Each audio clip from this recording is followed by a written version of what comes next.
Hey everybody, welcome back into the Beach Ball pregame show. I'm Joey Miller, this is Jesse Cook, and this is Series 4 of 4 of the first homestand of the second half of the 2026 campaign. I know that's a mouthful, but they're playing the RedPocket Mobiles for the second time on the season. The very first time we were here at Blair Field introducing ourselves to you guys was when we were playing this team, and you know, they're coming off of a series loss. It was the very first series loss at Blair Field, back-to-back losses against the Oakland Ballers, and tough losses at that. 2-1 was Wednesday night, a low-scoring game, which was a pitching duel. And then last night, which was a little less of a pitching duel, despite the offense getting up 6-1 at a certain point early in the game, it was just back and forth, back and forth. That's right. There were 3 lead changes throughout the contest. Oakland struck first, but Long Beach tied it. Then Oakland tied it. Long Beach retook the lead. Oakland tied it again and took the lead. Then Long Beach jumped out in front, and then Oakland tied it again. That's a lot of action back and forth. And, you know, despite 10 runs on the board, you think that's really good. It's only the 4th time that they've lost while scoring 10 or more runs, a feat that they've done quite often in their initial 57 games on the season. But, you know, when it comes to how the back end did, Zach Volker did his job. After a couple of blown saves back in Modesto leading into the second half, he finally finds himself again. Getting through that 9th, a couple of strikeouts, that leads to the bottom of the 9th. Unfortunately, Langston Burkett does what he did the previous night. That brings us to the knockout round, that pesky, pesky knockout round, in which now the Long Beach Coast are 2-3 in 3 rounds. It was Easton Jones, Cooper Vest, and the third one, the final one, Jacob Jablonski, who all couldn't get a single home run. You know, looking at last night, I think the glaring issue is the errors. The 4 on the board. Well, those 2 losses, there's a combined 7. So that's not a recipe for success. If you go back to that first series with Oakland, Long Beach had a 5-error game and also lost that one. So physical mistakes are going to happen throughout the season, but it's definitely a tough time for them to occur. Well, there were some things that went right, and we always try to find silver linings here, one of which was Emilio Corona last night, going with a 4-hit game, his second on the season. He did his job, and I talked to him just a few moments earlier about what his role plays into the team's success, even if it doesn't go the way in the later innings. Take a look. I'm here with Emilio Corona. I noticed you got some water. I remember we did that water video not too long ago where you won 3 out of 6, and you got some Kirkland Signature, that classic grocery store water, as you would put it. Yeah. It's getting hot right now, and right now it's time for the Coast to get hot against the Mobiles. You were hot last night, your second 4-hit game. You know, in a game like that was so back and forth, I know your role was kind of just to get on base and do what you can. What can you say regarding how things panned out last night? Yeah, I mean, I think it was definitely a battle last night. Went through some ebbs and flows of the game. Kind of let up some runs, gave them a couple on defense, I think. But other than that, I think it's just really just ebbs and flows of the season. I mean, baseball's a long season. We got 96 games or whatever this year. So, yeah, just try to give our best effort and play as hard as we can in all 96. So sometimes the ball doesn't roll your way. Well, this is your first professional season as well, and I'd say it's gone pretty well. Yeah. You were the very first batter of the Long Beach Coast in history, and then you sent one out of the stadium where you kind of led the team for a certain amount of time. But now you got people like Cuba Bess, Jacob Jablonski, they're catching up to you. Yeah. Is there a little bit of camaraderie right now in terms of like, oh, we got to see you get one out sooner or later? Yeah, no, for sure. We're definitely keeping tabs on that. Got a little internal competition going on kind of between us 3. And, yeah, I'll run them down. We got some games left, still a lot of games to be played. So, yeah, it's fun little competition for us. And I know how important it is not to play down to anybody. Sure, the Mobiles are 0-6, the full sweep the last time we saw them here. What is the game plan right now? What is being said in the clubhouse right now approaching this series?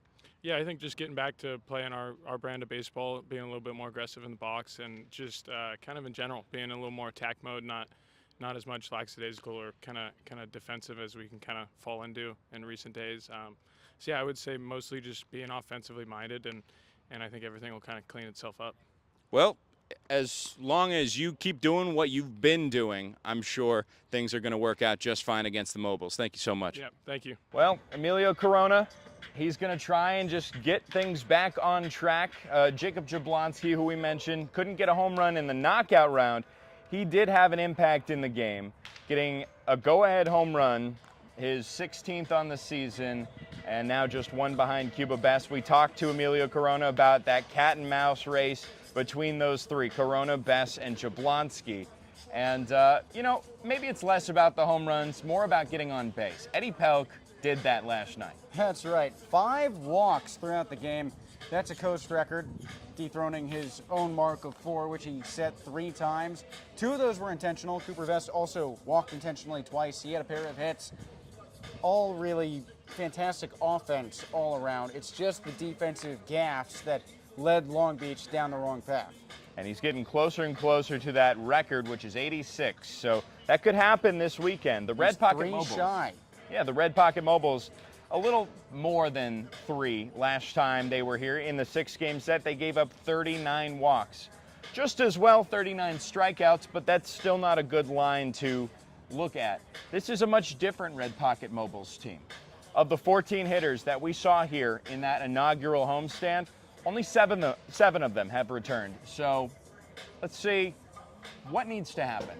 Well, Long Beach needs to play into what other teams have done, which is avoid strikeouts. You mentioned that the K's racked up in that first series. Well, of late, the Mobiles are the team with the fewest strikeouts per game in the Pioneer League at just under 7 across the entire year.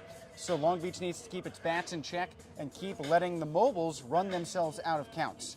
Gianni Horvat is one to take a look at. He had 9 hits in that series, the most out of any RedPocket Mobile the last time they came here to Blair Field.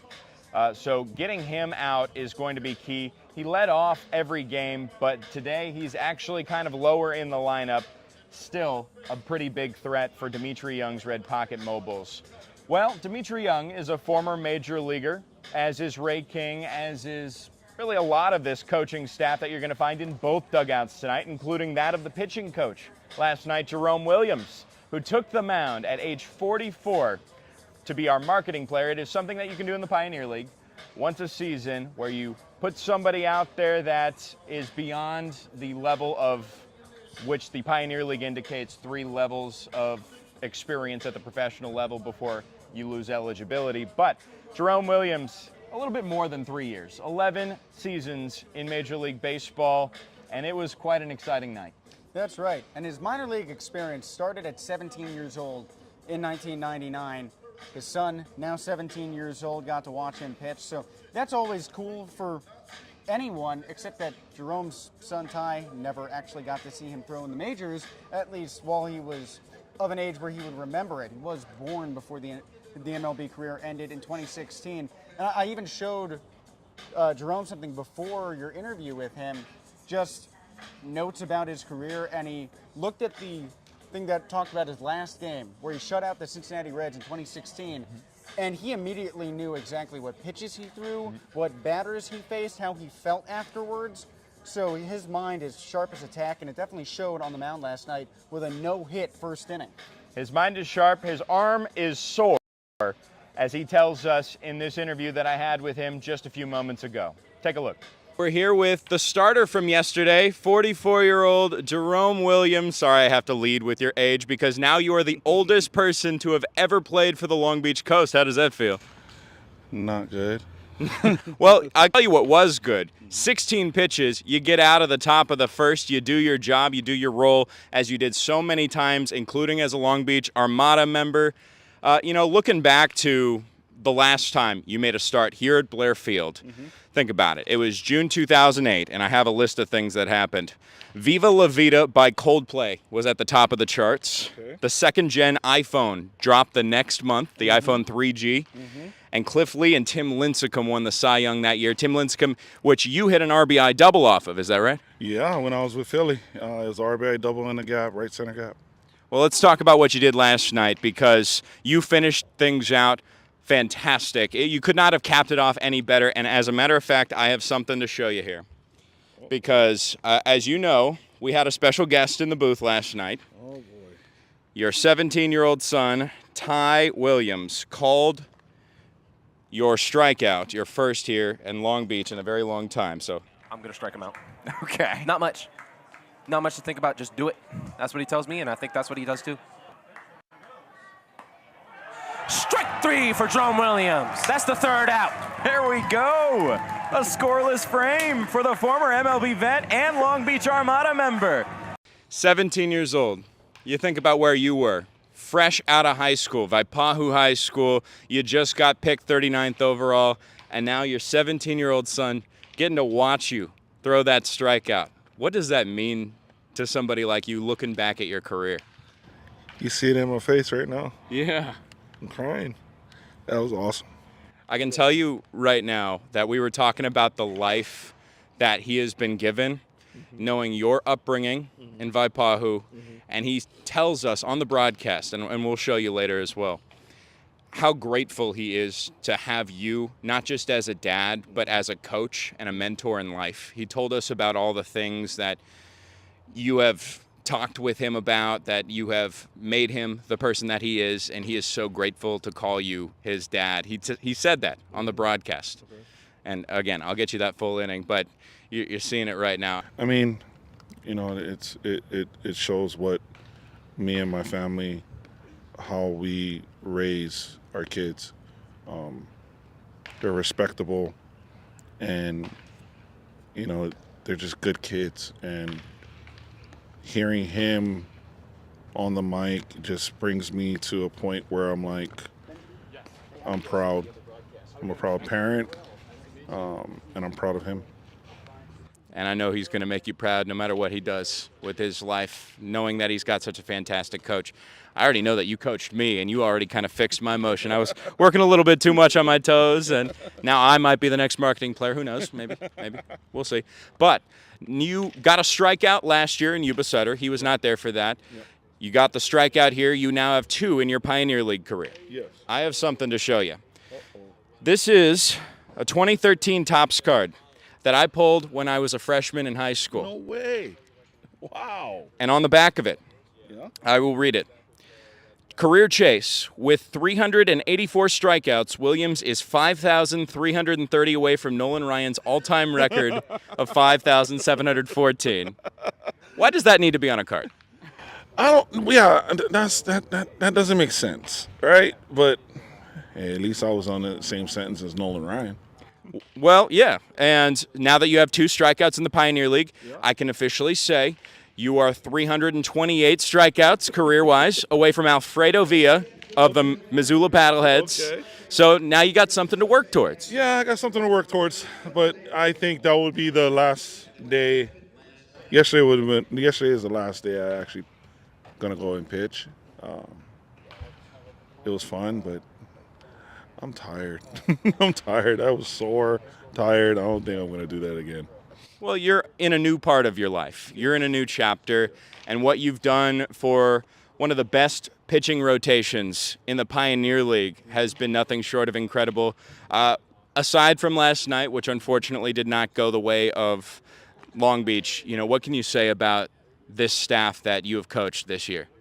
You know, the staff, they go out there and compete. That's the one thing I always, you know, and try and instill to these guys is to go out there and compete, even with your best stuff, even with your worst stuff. Just go out there and compete, pitch to your strengths, and whatever happens, happens, you know. Control the controllables out there, and whatever happens, happens. Well, you controlled that beginning of the game. Thank you so much for joining us.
Hey there, welcome into Blair Field for the Long Beach Coast taking on the RedPocket Mobiles. If you're watching on the Home Team Network, we apologize as the wrong pregame show was played, but if you're viewing on YouTube, then you were right on with us.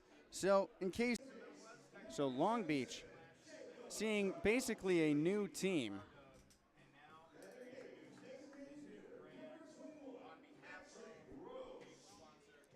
The lineup today for the Mobiles includes a couple familiar names. Spence Kaufman was on the team at the beginning of the year, as was Jordan Harrison Dudley and Gianni Horvat. Then you get Justin Johnson, who was also a part of that. TJ McKenzie, who might be better known as someone who played with the Oakland Ballers last year. New name with a little bit more cachet to it, having played in affiliate ball, is Braylon Bishop. He was in the Tigers organization with the Bradenton Marauders. Bishop, also someone who played in the MLB Draft League alongside Matthew Bartowell of the Coast on the Williamsport Crosscutters in 2025.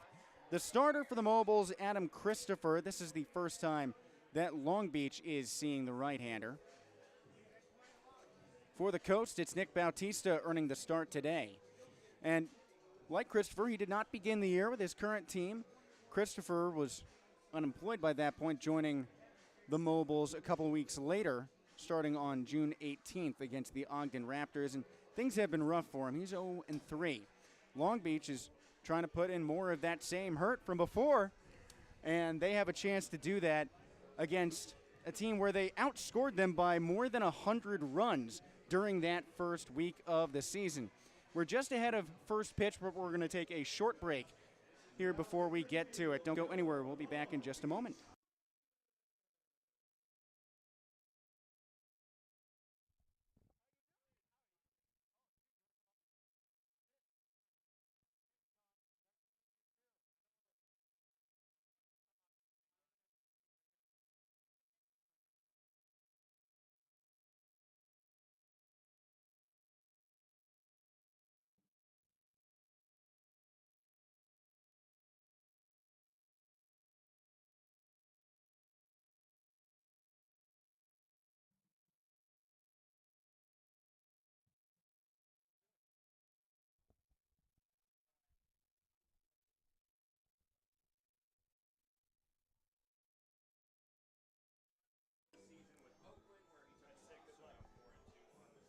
We're back at it.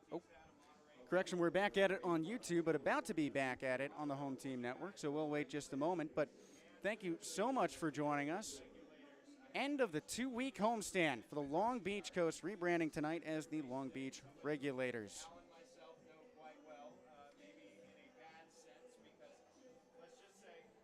Just moments away from first pitch, the Long Beach Regulators take the field with Nick Bautista out on the bump, throwing his warm-up pitches. The right-hander going up against Adam Christopher for the RedPocket Mobiles, a fellow righty who also began the year off of his current roster. Christopher unemployed by that point. Nick Bautista was an Oakland Baller at the beginning of the season, joining Long Beach for the start of June and pitching on the first home Regulators night, striking out what at the time was the team's best, 9 strikeouts in the game. The starting lineup for the Mobiles, who currently sit at last place in the overall standings, Spence Kaufman at short. He has experience in affiliate ball with the San Diego Padres. Braylon Bishop, a former Tigers affiliate, in right field behind him. Jordan Harrison Dudley, who is the first member of the 2020 club in the Pioneer League this season with 20 home runs and 20 stolen bases, is batting third and playing first. Justin Johnson, the designated hitter, batting fourth. TJ McKenzie in center field. Efrain Manzo is at third. Gianni Horvat batting seventh and playing second base. Nick Poss, the catcher, and son of a very recognizable big leaguer, Royce Clayton. Royce Clayton Jr. is at the bottom of the lineup in left field. Long Beach wearing its Regulators uniforms, white jerseys, black pinstripes, black shoulders, black caps, with the arched Long Beach Regulators thrown across the chest with the chain link coastline underneath and the script white R on the front of the hat, diagonal Gothic numbers on the back. Bautista kicks home the first pitch, and Kaufman swings and fouls it to the backstop. 0-1 count. We're underway at 6:36 p.m. Pacific time. The Mobiles, the Pioneer League's traveling team, visited Long Beach as the first opponent at Blair Field. The Regulators turning in again. Bautista's fastball misses low and inside for a 1-1 count. That first home game on June 2nd. A win for the Coast, rebranding tonight as the Regulators. The first of 6 against the Mobiles. It's a 6-0 season series to this point for Long Beach. Bautista kicks up high. 1-1, misses downstairs. 2-1 count. Headed around the field for the Regulators. Eddie Pelkin left, Emilio Corona in center, and Easton Jones in right. Benjamin Rosengard making his debut at third base for Long Beach, acquired from the Frontier League's Washington Wild Things. 2-1. Kaufman swings and pops it up. First base side and foul. Cooper Vetch charging on the warning track. He makes the catch. The first baseman running that one down. One away, nobody on, no score between the Regulators and the Mobiles in the top of the first inning. Again, around the rest of the infield, Anthony Mata at shortstop. He made his second start back from injury last night. Jacob Jablonski at second. Cooper Vest, who you just heard make that play at first. Behind the plate, it's Cuba Bess. We haven't seen him yet play behind the dish in the second half, but he started the year as one of the only 2 catchers on the team with the currently injured Thomas McCaffrey. Now it's a lefty, Braylon Bishop, digging in an open stance at the back of the box. First pitch forces a swing and a miss. A couple of formerly affiliated players with the Bradenton Marauder at the plate, and Bautista, who spent time in the Texas Rangers and New York Mets system, dealing from the bump. Bautista stares home, takes a heavy breath. His 0-1. Misses inside and low to Bishop. The Texarkana native at the plate, Bishop. Stands in with a .356 batting average. That's third best on the team, second among qualifying players. Bautista, high leg kick, swing and a miss, low and away, drops down that curveball for a 1-2 count. Bishop playing in his 30th start, 31st total game. He's hit 8 home runs in that time. He's definitely been a speed threat with 29 successful swipes. The 1-2. Called strike 3 off the belt. Nick Bautista fires off his first K. They're 2 away for the Mobiles in the top of the first inning with nobody out. Here comes Jordan Harrison Dudley, and oh boy, can he mash a baseball. His 20 home runs stand as the third best in the Pioneer League. The top dog, Jeter Ibarra, was here for the first half of the week with the Oakland Ballers, and Long Beach limited him very well. Harrison Dudley has done some damage at this ballpark, homering during that first home series for the Regulators. Righty pitches to lefty. He checks his swing at a fastball, low and inside for a strike. Not only is it impressive that you hit a ball that far, but you hit it on the coast in a California setting. Usually you see those kind of Bautista tilts his curly-haired head down once more, takes a heavy breath. He turns home. Checks swing at the fastball by the hands for a 1-1 count. Jordan Harrison Dudley, last year a Frontier Leaguer with the Lake Erie Crushers. Didn't come close to his home run total with the Mobiles. He had 3. Granted, it was only in 15 games. The 1-1. Heavy cut and miss. He pulls his head down the right field line. Resets outside the box, nodding after that miss. What a resurgence this year for Harrison Dudley. This is his 47th start. He's hitting a home run almost every other game. 1-2 to end the inning. And it does. Harrison Dudley swings and misses over the 82-mile-per-hour curveball. Nick Bautista retires the Mobiles. In order, we move on to the bottom of the first inning with Eddie Pelk, Benjamin Rosengard, and Emilio Corona due up for the Regulators on the Home Team Network.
Hey, we've got you again for the bottom of the first inning now in a scoreless game between the Long Beach Regulators, who come up to bat hosting the RedPocket Mobiles.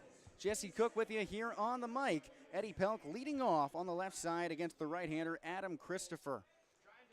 Pelk has an opportunity to extend his season-long on-base streak to 58 games. Christopher winds home. Pelk squares to bunt but fouls it off to the left side for an 0-1 count. Pelk followed by Benjamin Rosengard, making his Pioneer League debut in 2026.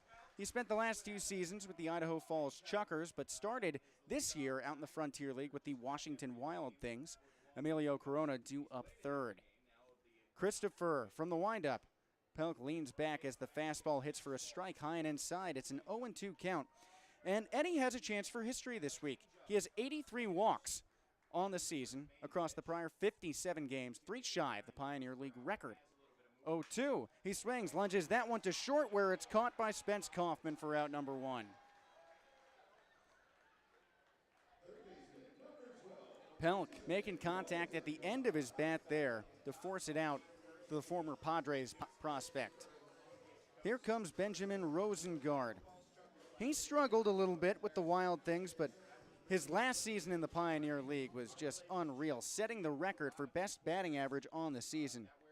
Rosengard set a .463 mark under Troy Percival's Idaho Falls Chuckers. First pitch misses high and away. And earlier this year, out in Washington, Pennsylvania, Rosengard mounted just a .241 batting average, no home runs across his 13 games. Out of the windup, fastball for a strike. So it's a 1-1 count. The Chicago native carries a 2-piece auburn-barreled and tan-handled bat with a closed-off stance at the back of the box. Christopher deals again. Floats his changeup high and outside for a 2-1 count. Christopher, a product of Cal State Northridge, winds in with a .790 earned run average and an 0-3 record. His 2-1, Rosengard swings and fouls it off to the left side and out of play. 2-2 count. Rosengard brings some international experience. Played for Team Israel during a couple of international tournaments, most recently in Prague in 2023, but also in the World Baseball Classic, coming in for a couple defensive innings. The 2-2, he cuts and grounds that one foul to the right side.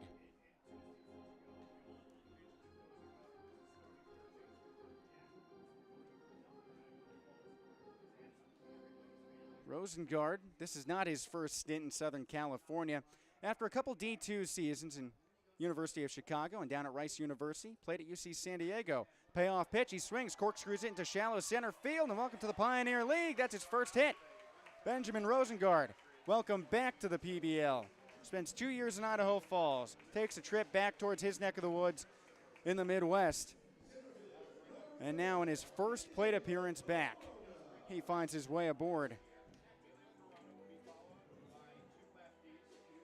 Emilio Corona turns up on the right side.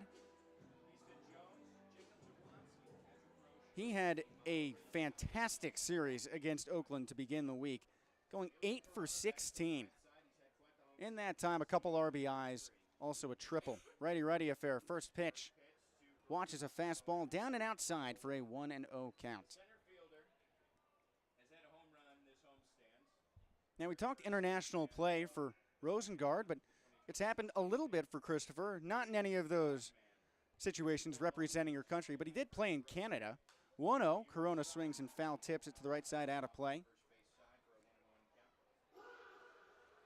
2024, Christopher played his collegiate summer ball for the Moose Jaw Miller Express of the Western Canadian League, which has produced a couple Pioneer Leaguers in the past. But Christopher, a former Loyola Marymount pitcher before moving on to Cal State Northridge, has kept the rest of his career down towards his home here in SoCal. 1-1, Corona swings and pops it up.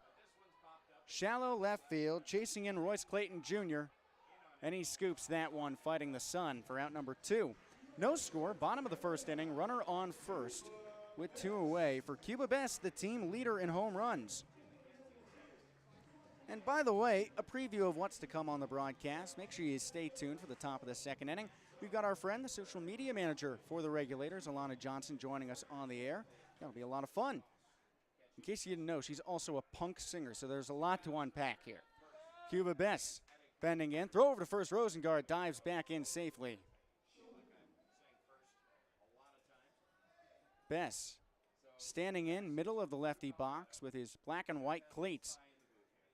Stomping down on the back chalk. Righty pitching to lefty. First one on the way. He swings and rocks it high to right field, but it's hanging up in the inward wind. Waiting underneath, Braylon Bishop, a few steps in front of the track, trots in closer to make the catch. Benjamin Rosengard introduces himself to the home crowd with a hit, but that is all that the Regulators get. We move on to the top of the second inning in a scoreless ball game on the Home Team Network.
Hey again from Blair Field. No score as we enter the top of the second inning. Nick Bautista pitching to Justin Johnson. A righty-righty affair, and we've got friends in the broadcast booth. Bautista's first pitch on the way. Swung right back at him over his glove to second, where it's gloved on a hop by Jacob Jablonski, who jogs on to first for the out. And I swear this happens every time we have a guest in the booth, that we have to kind of speed things up. Jesse Cook with you on the broadcast with our social media manager here for the Long Beach Regulators, Alana Johnson. And how goes it? Alana, how exciting is it to be working for a baseball team for the first time, right? It's massively exciting. I mean, and to work for a team in its first season that's just doing so well.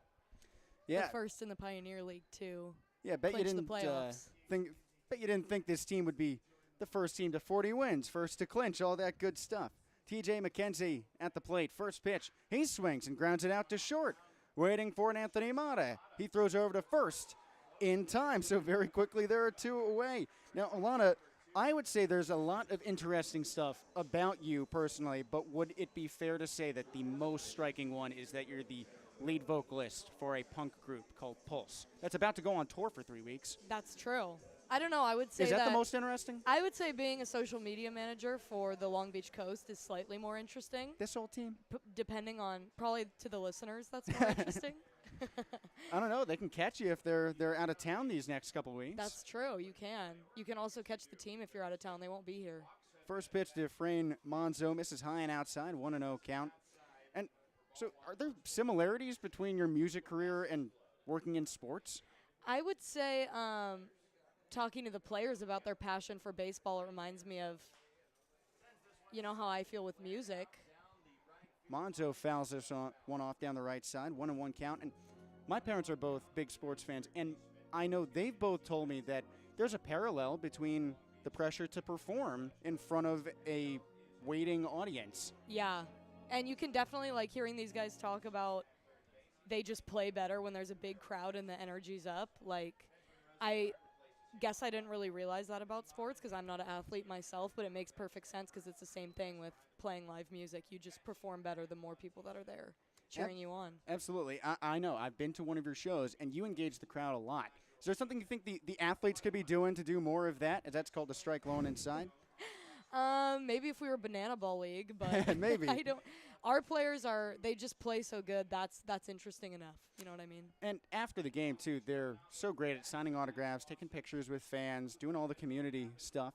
1-2, swing and a pop fly down the left field line, hooking foul, and that's where it lands out of play. Yeah, we have a lot of personalities on this team. What's been the most shocking thing for you this season working in sports? The most shocking in terms of, what do you mean by that? Well, something you didn't expect. I'm putting you on the spot here. I know. I haven't prepared for that question. I don't know that anything's been too shocking.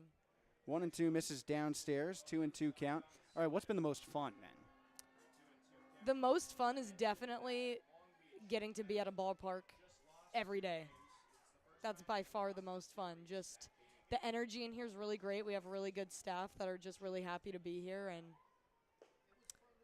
2-2 misses downstairs. obviously just being on a winning team, like, especially when you're kind of the underdogs. You know, it's our first season ever. Yeah. I mean, I love sports movies. I feel like I'm in a sports movie. Definitely gets that vibe, especially when there are some pretty big stars around the team, too. Manager Troy Percival. 3-2. Swung on, belted to right center field. Chasing after it, Easton Jones. The right fielder camps out underneath and makes the catch. The Mobiles not had a base runner through 2 innings. It's still 0-0 as we move on to the bottom of the second inning. That's Alana Johnson. Thanks so much for hopping on. Absolutely. Thanks for having me. We'll be back in just a moment. Bottom 2 on the way on the Home Team Network.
Bottom of the second inning on the way here at Blair Field. No score between the Long Beach Regulators and the RedPocket Mobiles.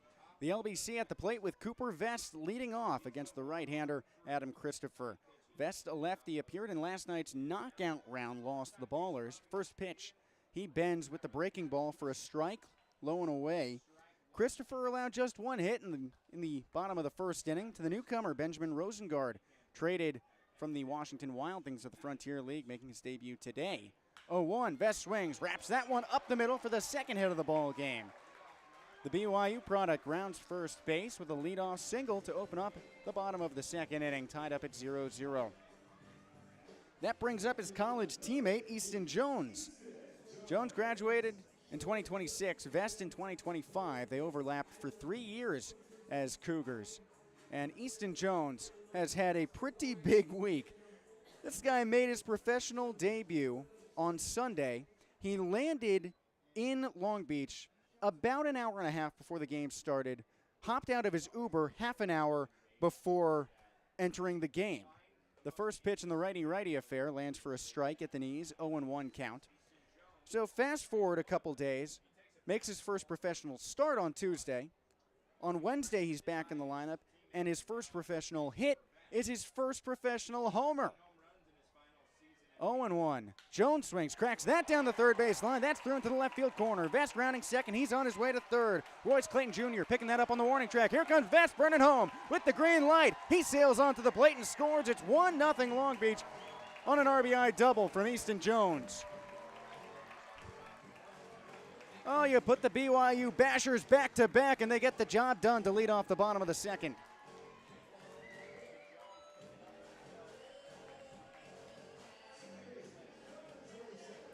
Here comes Jacob Jablonski. He sent a big fly of his own in last night's game, which handed the LBC a momentary one-run lead over the Ballers before ending 9 innings tied up at 10-10 and heading off to that post-game home run derby that replaces extra innings, which Oakland won.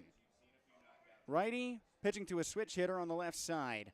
1-0 Coast. Nobody out in the bottom of the second. First pitch misses outside and low. 1-0 count for Jablonski. The Coast rebranding for the night as the Regulators, as they do every Friday. Although last weekend there was a lot of black and white because it was Regulators weekend, rebranding for all of Friday, Saturday, and Sunday. 1-0. Jablonski watches the fastball high and outside for a 2-0 count. And Long Beach enjoyed a lot of winning during that time.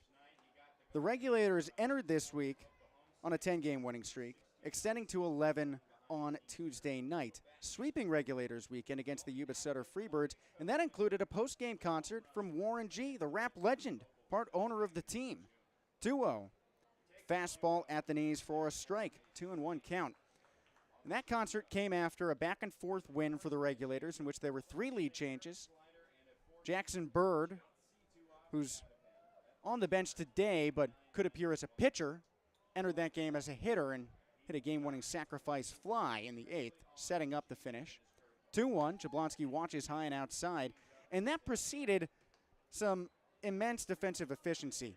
Long Beach embarked on a 27 2/3 inning streak of shutout baseball.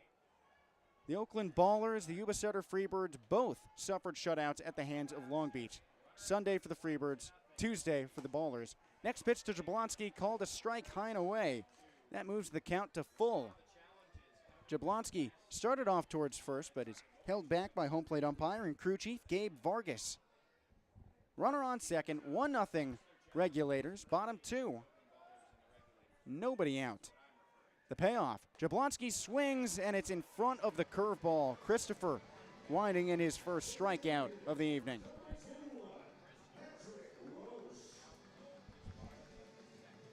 And a bout of lineup experimentation for Troy Percival. The Long Beach manager throws Patrick Roche into the 8th spot in this game. He's been the 2-hitter more often than not. Roche making his 13th appearance as the 8-hitter, but first time doing that in the month of July, here on July 24th. Righty-righty affair. Christopher tilts his red and black cap down, now fires. First pitch breaking ball, misses low and outside for a 1-0 count.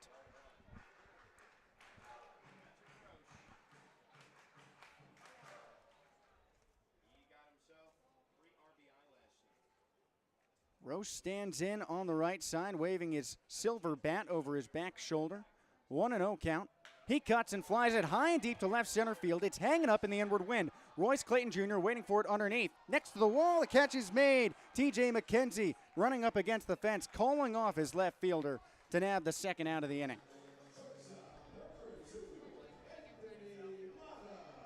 That brings up Anthony Mata 2 away, 1-0 Regulators, bottom of the second inning. Easton Jones still waiting out on second base after doubling home the game's first run, scoring Cooper Vest.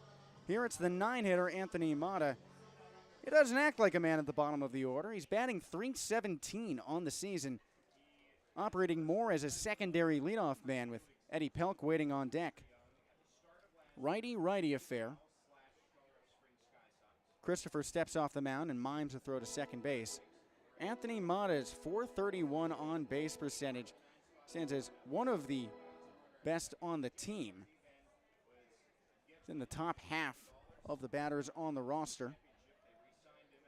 Eddie Pelk, of course, is in the lead. First pitch to Mata.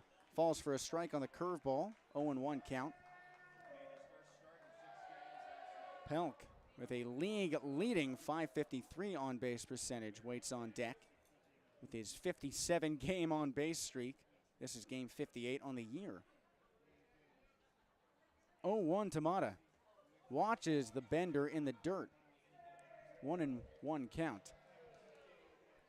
Catcher Nick Poss sent scrambling for that one.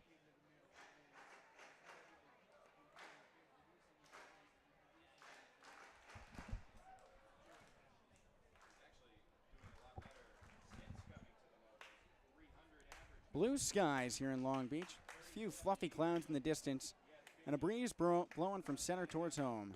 Next pitch misses low and outside to Mata for a 2-1 count.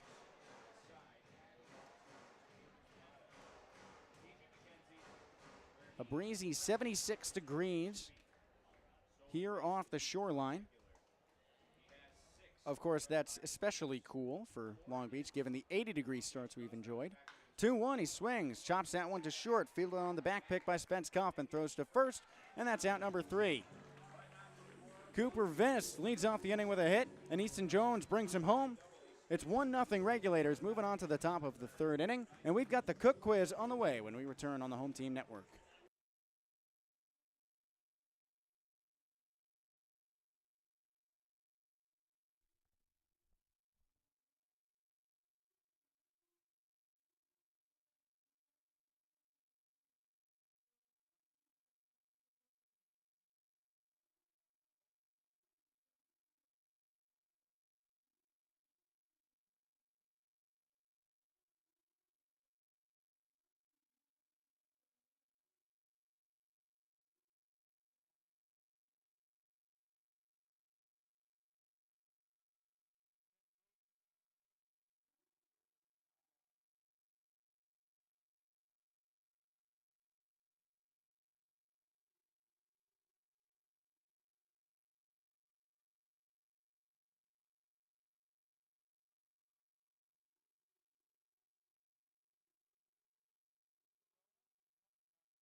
Rolling back at it at Blair Field for the top of the third inning. 1-0 Regulators your score. Righty-righty matchup beginning this frame. Nick Bautista facing the 7-hitter Johnny Horvat. Bautista covered by shadows, throws home and misses low and inside on the fastball to Horvat. A day one member of the Mobiles, Horvat leading all qualifying players on the roster in batting average all the way up at .362. He's only played in a little over half the games, dealing with on and off injuries, but he's back for this series. Waving that two-piece tan barrel, black handle bat. Next pitch, he swings and foul tips it off of Cuba Bess's mask. The Long Beach catcher pops up immediately, showing that he's all right. It's a 1-1 count. Since it's the top of the third inning, we got a lot of time for today's Cook Quiz. And the Mobiles only play as the visiting team. They are a traveling ball club, so it got me thinking about road wins. Bautista sets, glove at the belt, kicks up high, swing and a miss, downstairs, drops down his breaking ball for a 1-2 count. So I'm wondering, in the modern era, which major league pitcher with at least 100 decisions in road games recorded the highest winning percentage? 1-2 from the stretch. Swinging a short nub behind second base. Jacob Jablonski trotting back. That's over his head for the first hit for the Mobiles. Jablonski went sliding for that one to try and extend the glove for it, but Gianni Horvat positions himself in trench warfare for a no man's land knock. That brings up Nick Poss, the catcher.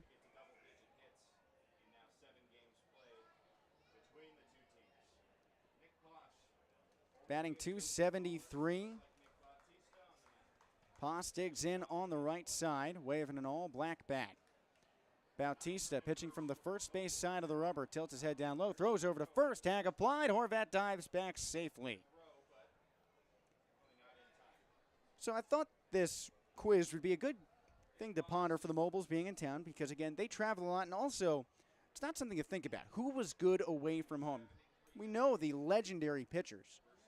First pitch to Poss, he swings and misses behind the fastball for an 0-1 count. There's a man on first, nobody out, top of the third inning, 1-0 Long Beach. The Mobiles have yet to beat the Regulators this season, going 0-6 during that week-long setup back in the first homestand for the LBC at the beginning of June. Next pitch. Fastball misses low and inside for a 1-1 count.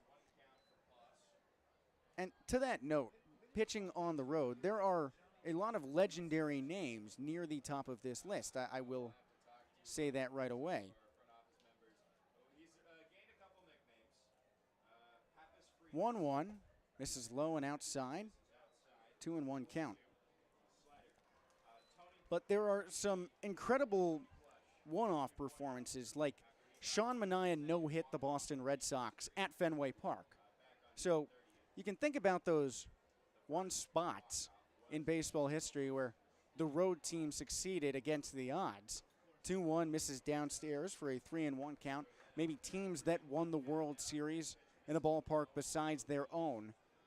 Even the Los Angeles Dodgers doing it in 2020 at Globe Life Field in Dallas, the ballpark that hosted those games during the shortened coronavirus season.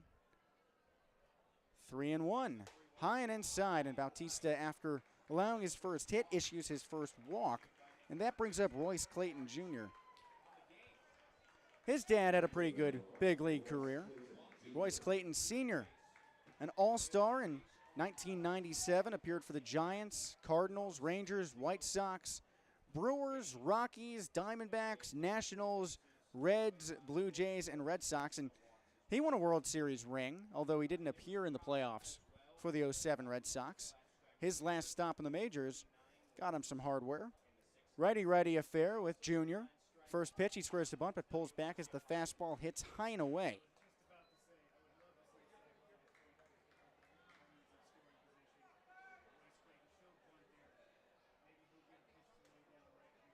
Clayton using a tan bat with a black handle, waves it behind his head in an open stance on the right side. Bautista throws, he squares to bunt, pops it up, that one towards the backstop and high up at that.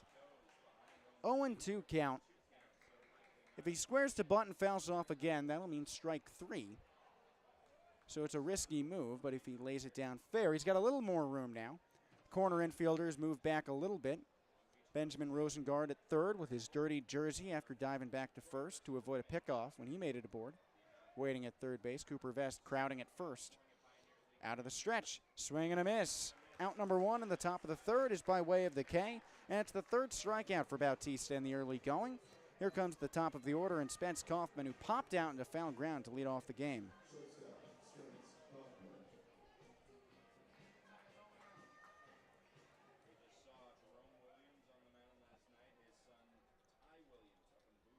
And thinking back to the visiting record, there are some big names and some unexpected ones on this list.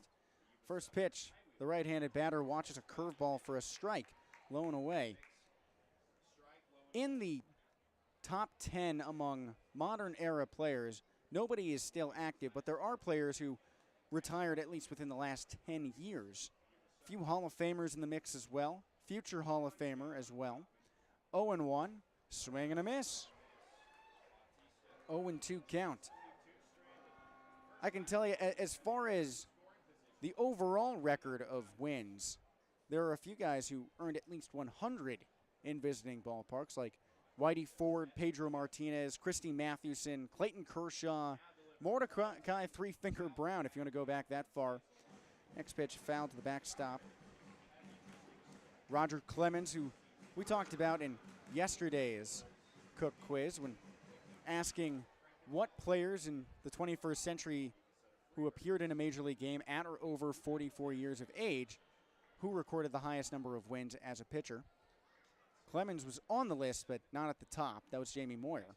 0-2, swing and a miss downstairs, and Nick Bautista has struck out back-to-back batters.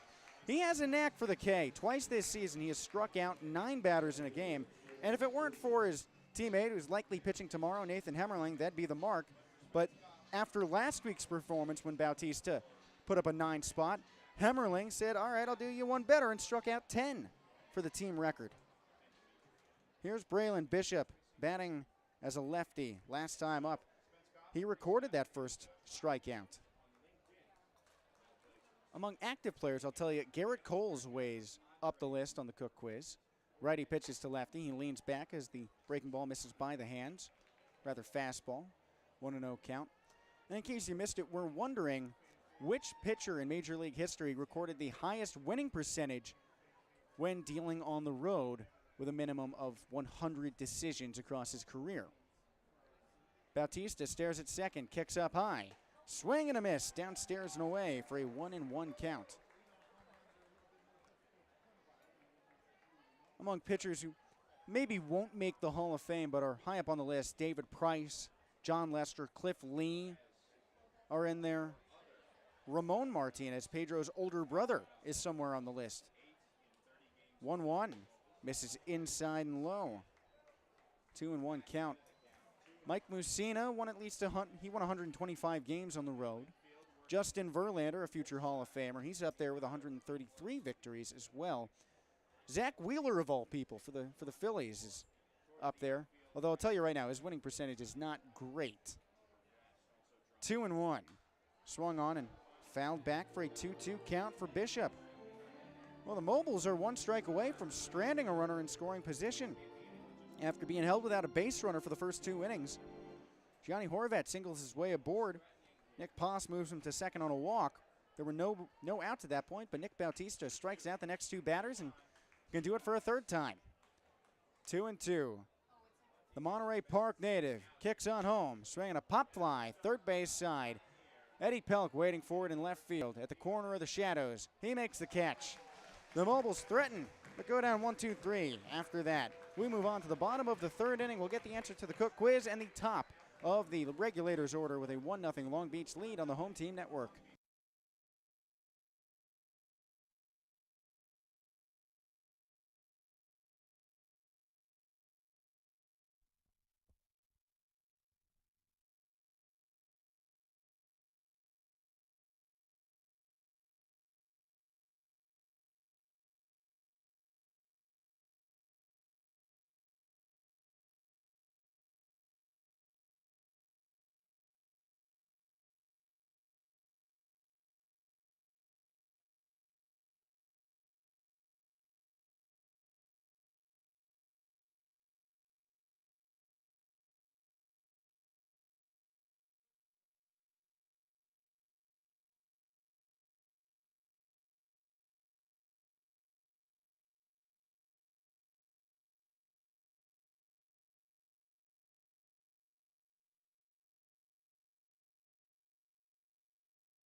We're back to it at Blair Field with a 1-0 Long Beach Coast lead. The Coast rebranding for the evening as the Long Beach Regulators return to the plate with the top of the order due up in left-handed hitting Eddie Pelk. He's followed by Benjamin Rosengard and Emilio Corona against the right-hander Adam Christopher. Jesse Cook with you here on the mic. Out of the windup, first pitch misses high and outside for a 1-0 count. Pelk walked 5 times in last night's game. 2 of them intentional, but still, that is a record, dethroning his own mark of 4. 1-0. Breaking ball, lands for a strike at the belt. 1-1 count for Pelk. That 5 spot in the free pass column yesterday puts him 3 shy of the Pioneer League record. And this is the team to go for it against. 1-1. Misses inside on the fastball, 2-1 count. The RedPocket Mobiles pitching staff has issued 342 walks this season. That doesn't mean a whole lot on the face of it, but that's 7th in the league, 2-1. Called for a strike, low and away, so it's the 5th highest number of free passes.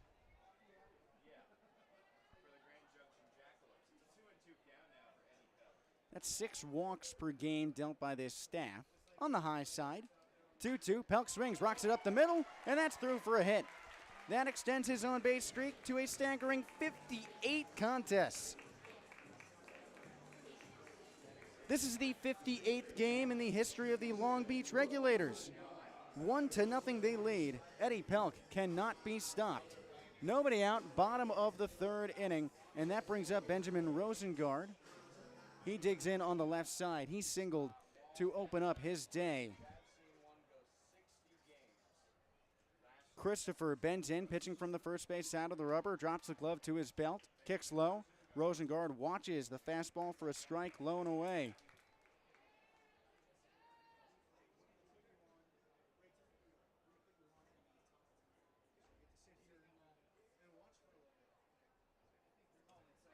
Oh and 1 for Rosengard, waving his 2-piece Auburn bat. The next pitch misses high and outside. 1-1 count for the Chicago native, making his Regulators debut today. We talked about him a little bit earlier, product of UC San Diego at the end of his college journey. Started the year in the Frontier League with the Washington Wild Things and found his way here in a trade. 1-1, he swings, drives it high and deep to straightaway center field, but it's hanging up there for TJ McKenzie, and he makes the catch just at the edge of the shadows. So there's 1 out with a runner on first. Emilio Corona coming up with a 1-0 Regulators lead. And just a preview of what's to come, we'll have one of our friends from the Long Beach Airport joining us on the broadcast, and I'm eager for this conversation because I'm going to be making my first trip to the airport here in Long Beach on Monday with the Regulators as we fly out to Ogden. Emilio Corona digs in on the right side. First pitch, he swings and flips that to the backstop foul. 0-1 count. Our friend Joey Miller talked with Emilio during our beach ball pregame report, which you can always catch 20 minutes before first pitch, both on the Home Team Network and the Coast YouTube page. And this has been a good run for Emilio. He batted .500 over the first part of this week against the Oakland Ballers. He's 0 for 1 today, though. His 14 homers are 3rd on the team. He swats at another pitch and fouls it to the backstop for an 0-2 count.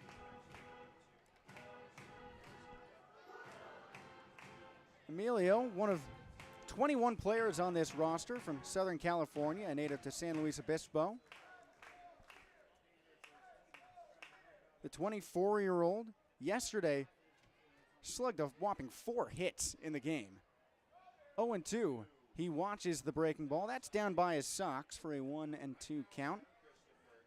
Corona wearing the jogger-like baseball pants down to just about the ankle bone. We're seeing a little hint of the black socks between the pants and the bright white cleats, blending with the ivory chalk. 0-2, he swings and fires that one foul to the right side. 1-2, that is. Long Beach brought home its first run of the game on an Easton Jones double down the left field line to bring around his college teammate Cooper Vest. We're still playing the Cook quiz, and we're wondering, in the theme of the Mobiles being a traveling team, which Major League pitcher recorded the highest winning percentage as a visitor with a minimum of 100 decisions? Out of the stretch, swing and a shallow line drive left field. That one's headed for Royce Clayton Jr. He makes the catch. So 2 away, we'd better get to the answer. But you know what? I'll give you a little bit of time. We're talking about pitchers in the modern era. This individual did so to find his way to the Hall of Fame. A Cy Young winner, a 6-time World Series champion, which might tell you what team he played for. He was a 10-time All-Star and at one point a World Series MVP. 2-time best ERA. Pitching for the Yankees from 1950 to 1967. First pitch to Cuba Bess, he watches a strike at the belt. And this person is one that you can think about when honoring our country and the anthem before the game because he missed 2 seasons with the Korean War being active. Like we talked about, a Hall of Famer, a native to the place where he played, New York, New York. Bess swings and foul tips it to the backstop for an 0-2 count. We do have a guess on this one. And my dad has guessed Pedro Martinez, thinking that his winning percentage was so high. And also, knowing that I was born a Boston Red Sox fan, Pedro is my favorite player. It would be fitting for me to choose him, but it was the team who said they were his daddy, the New York Yankees. The answer is Whitey Ford. 0-2 to Bess. He cuts and pops it up third base side and foul. Manzo chasing. He's got a lot of room and a lot of time, and now he's got the baseball. Long Beach brings its leadoff man aboard. Eddie Pelk extending his on-base streak to 58, but Long Beach keeps it scoreless in this frame, still leading 1-0. Going to hear about planes, trains, and automobiles? Well, we've got you on the first effect when we return in the top of the 4th inning on the Home Team Network.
Welcome back to Blair Field. We're taking off with this one. Long Beach Regulators leading 1-0. We've got our friend Derek Lee from the Long Beach Airport joining us on the broadcast. I'm Jesse Cook.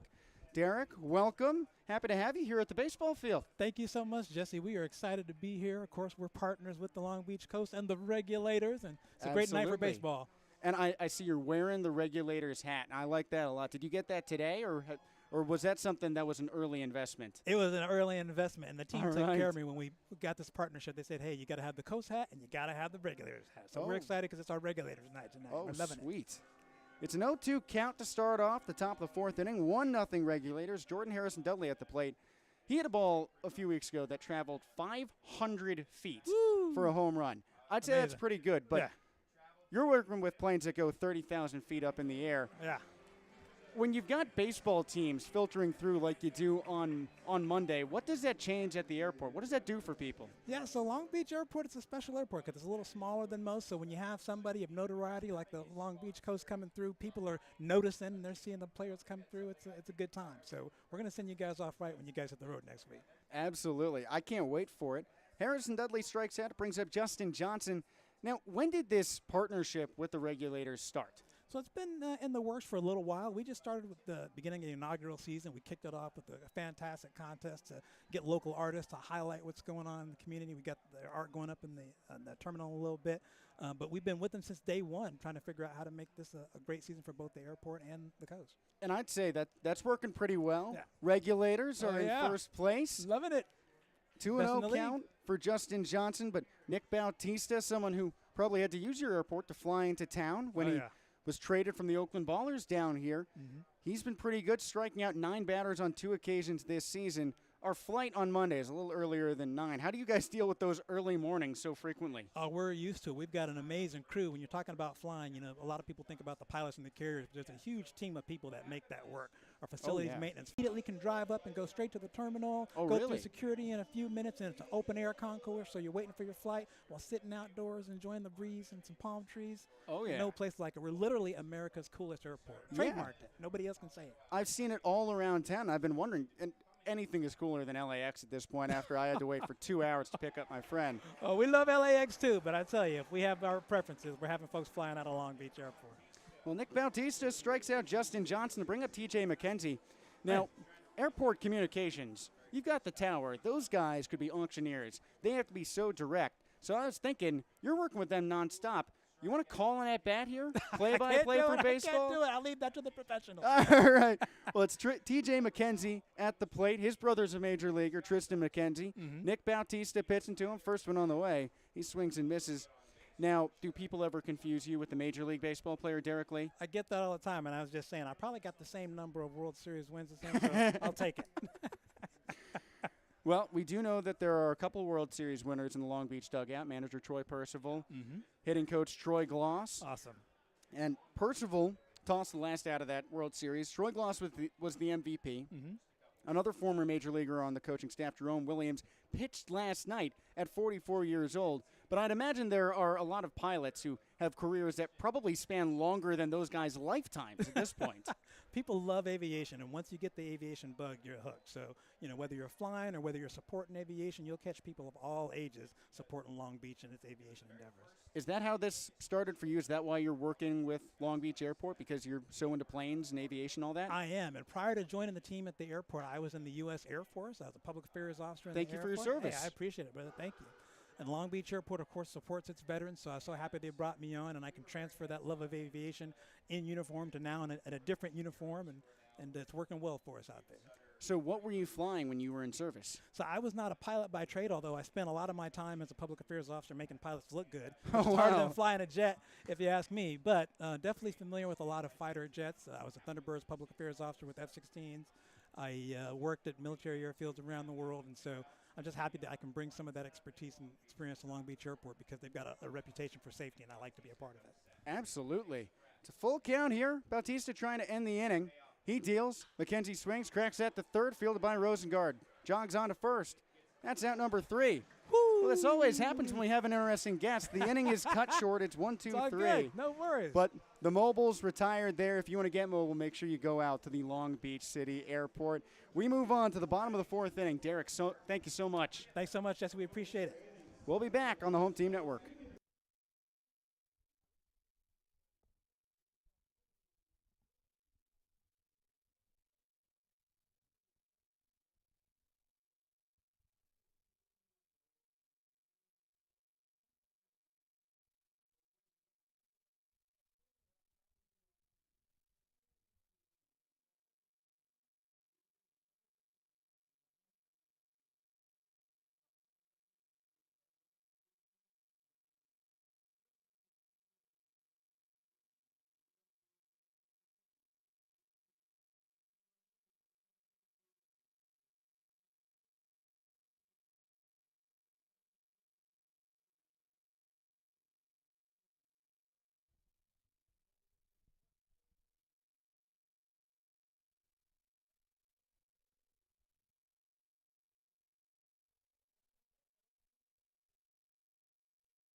We're back at Blair Field with more guests on the broadcast. Assistant General Manager Jacob Benabou joining us with the Long Beach Regulators leading 1-0 over the RedPocket Mobiles. Bottom of the fourth inning on the way.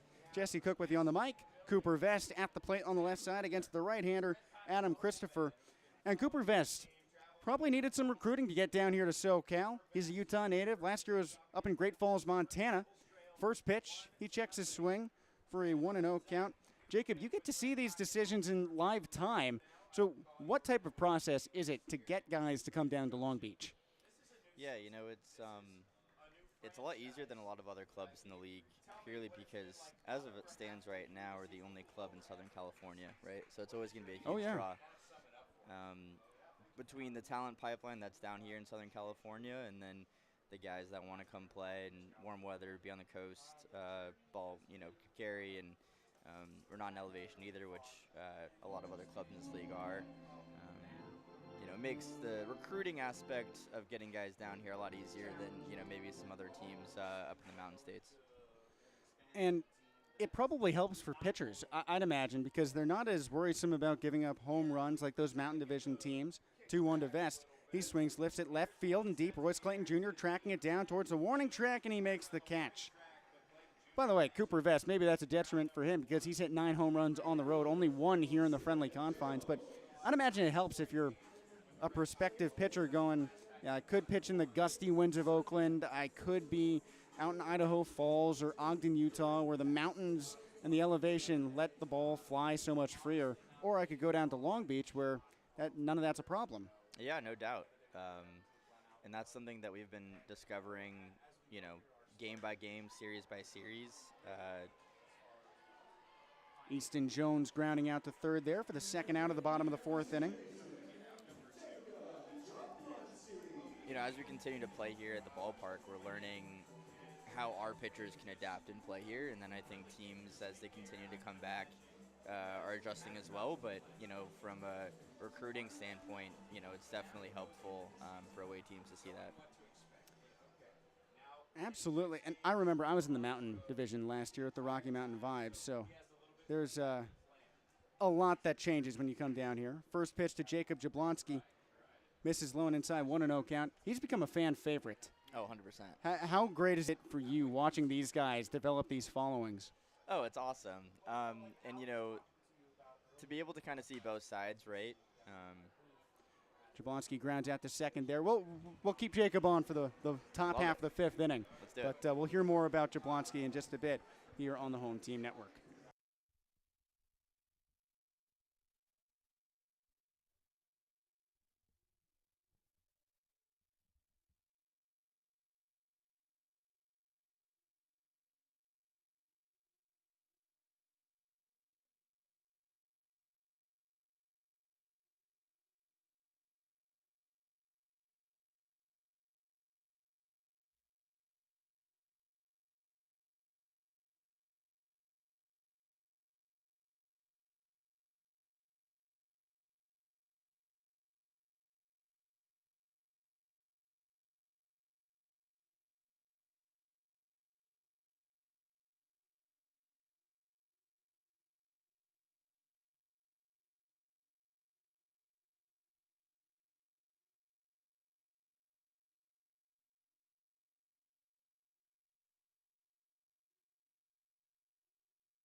We're rolling back at it into the top of the fifth inning. We've still got our assistant general manager, Jacob Benabou, joining us on the broadcast with a 1-0 Regulators lead.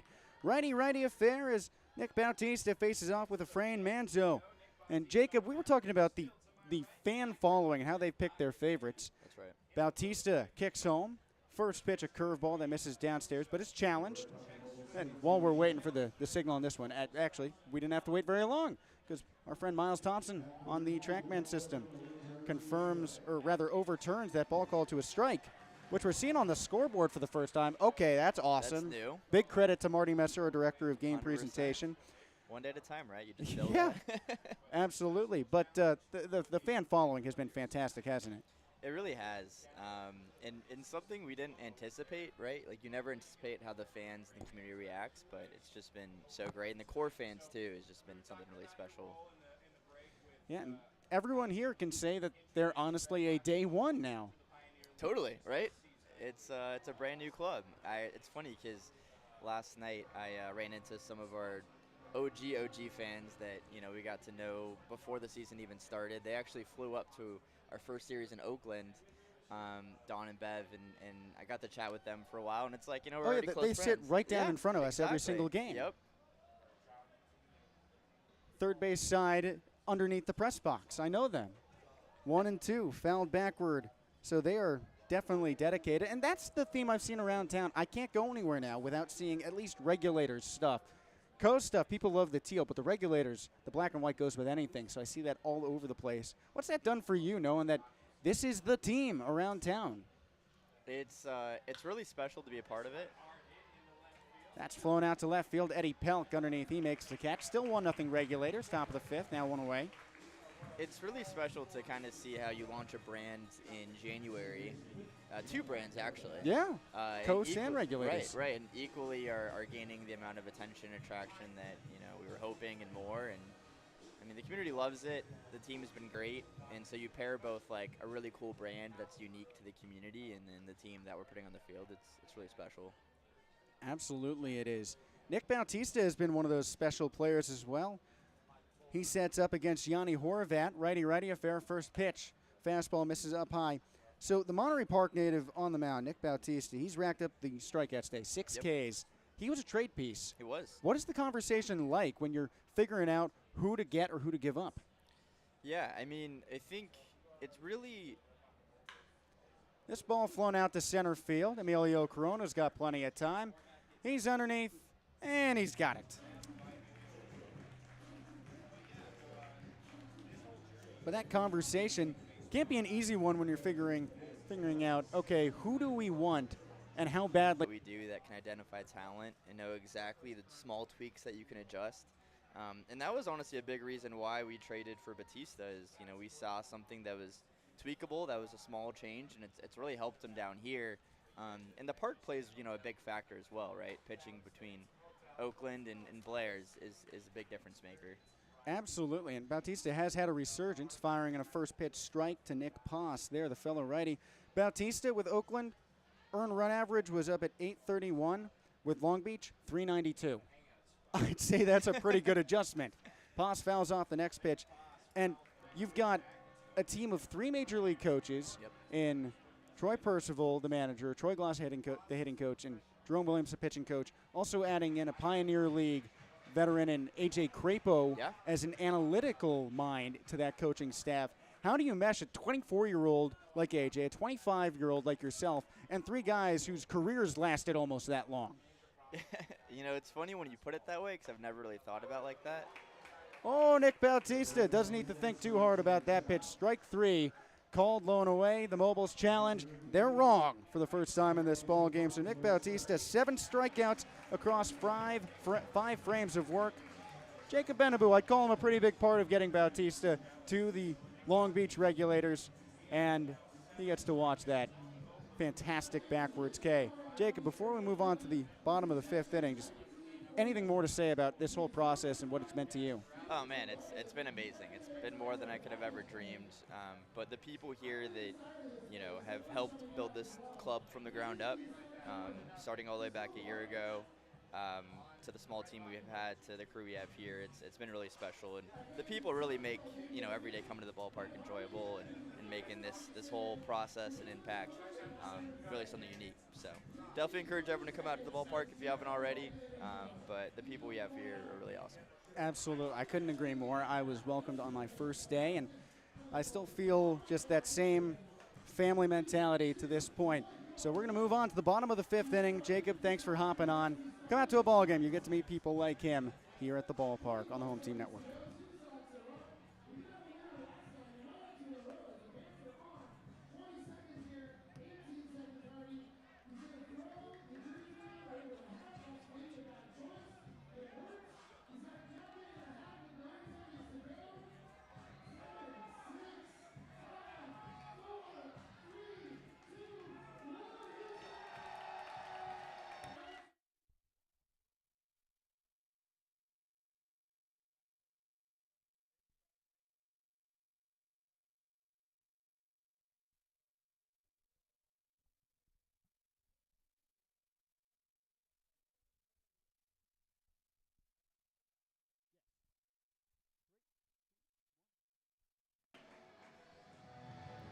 Bottom of the 5th inning on the way here on the Coast YouTube page. It's 1-0 Regulators. Moving on to the bottom of the 5th inning. Righty-righty affair to open things up with Patrick Roche leading off against Adam Christopher. First pitch to the Regulators' third baseman is called a strike. High and away, 0-1 count. Roche, normally the third baseman, today the designated hitter, allowing for Benjamin Rosengart to make his debut for the Pioneer League in 2026.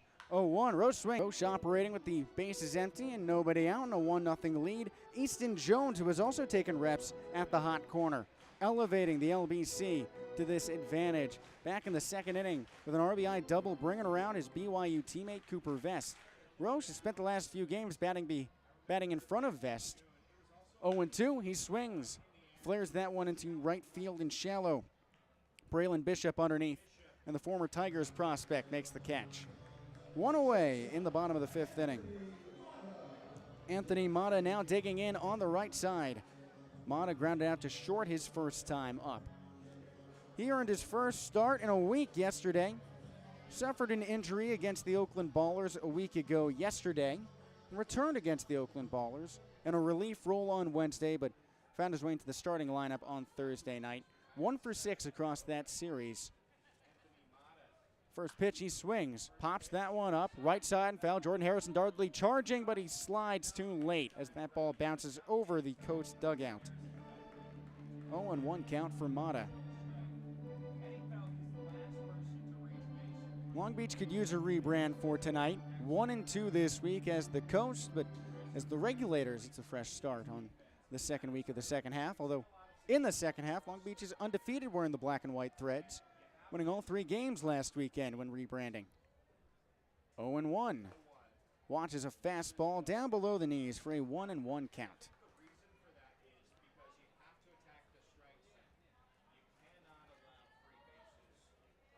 Mata batting underneath blue skies with wisps of clouds. His 1-1, he swings and fires that one foul to the right side. 1-2 count. It is a beautiful night on the shoreline in the LBC. 76 degrees at first pitch. Wind blowing lightly inward. It was hot earlier, so that's a welcome turnaround. The field now covered in shadows. 1-2, he swings, grounds that one to second, where Gianni Horvat fields it on a hop and throws to first for the out. Top of the order coming up here in Eddie Pelk. He singled last time up to extend that on-base streak to 58 games. We're sounding like broken records here on Long Beach Regulators games, but Eddie Pelk has been anything besides broken this season. Leads the league in on-base percentage, entering the game with a .553 mark, reaching base more often than he misses. Righty pitches to lefty. He swings and tails that one to the back netting. 0-1 count. He hit the ball pretty hard his first time up, lining out to short. Spence Kaufman on the early outfield grass, grabbing that one. The GCU product at the plate bends in. Christopher winds the 0-1. He swings and sends another one to the back netting. 0-2. Pelk readjusts his helmet. Twiddles the bat between his white batting gloves. Now sets down to the last strike in this inning, leading 1-0 with the bases empty. Bottom 5. Christopher from the windup. That's helmet high. 1-2 count for Pelk. We were talking to Eddie earlier before the game, asking him, hey, you're 3 walks away from the Pioneer League record for the season. Are you going to do it this weekend? And he had a 2-word response, which was, no doubt. He just shook his head and kept on walking. I don't think he even stopped walking. He was so ready for that. 1-2. Fastball misses high and outside. The LEDs all around Blair Field. Sort of moot points at this point in the game, but preceding the pitch black night to come. 2-2. Pelk swings. Lifts it foul to the left side and out of play. That one headed for the kid zone and bouncing in front of the pitchback machines.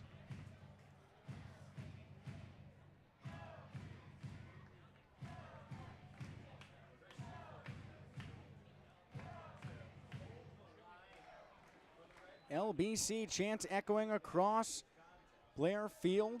Eddie Pelk with a chance to spur a 2-out rally. 2-2 pitch. He swings, lines it to first and foul off the reaching mid of Jordan Harrison Dudley.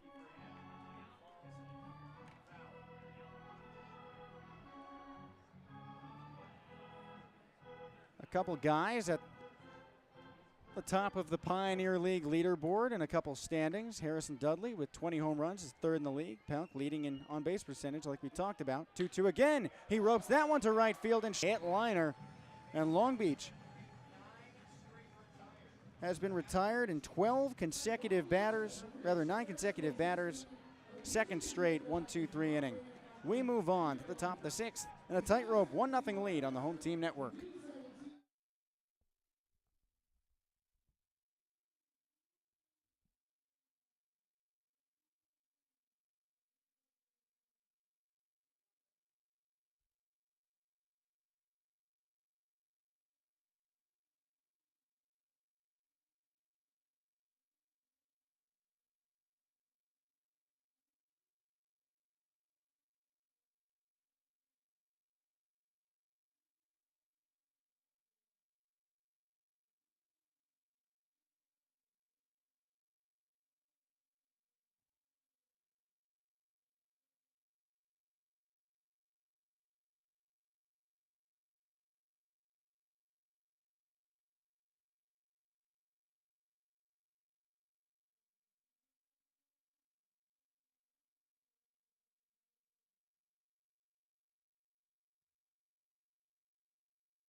We're back at Blair Field for the top of the 6th inning. 1-0 Regulators over the Mobiles. Nick Bautista, the right-hander, firing to Royce Clayton Jr., and the fellow righty watches a curveball in the dirt. 1-0 count. Jesse Cook with you here in the series opener for this weekend setup. Long Beach ending its 2-week-long road homestand before heading on the road for a couple weeks out in Ogden, and that's in northern Utah if you don't know. And the Glacier Range Riders up in Montana. Next pitch, nubbed out to short. Anthony Mata charging, fields at the ankle, sidearms to first, and that's smooth. That was a slow roller. Anthony Mata takes his time and flicks on to first for out number 1. Retiring the major leaguer's son.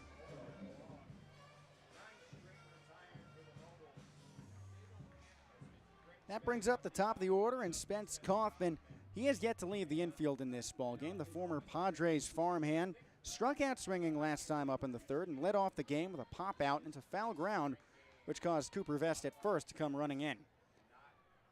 Another right-hander versus right-hander situation. Bautista rears back and fires, missing high and inside. 1-0 count.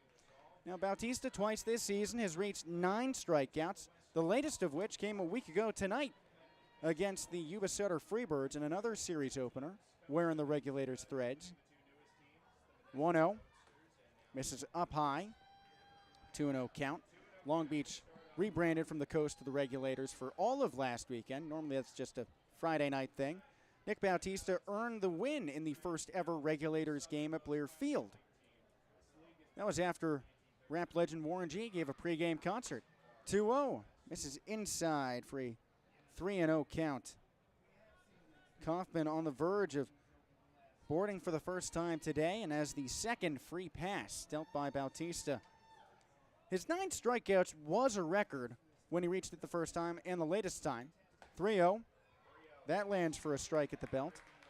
However, after knocking up to 9 last time, it only took, less than 24 hours for Nathan Hemmerling to outdo him. He's on tap for tomorrow and Saturday against the Freebirds. He struck out 10, the first Regulator ever to do it.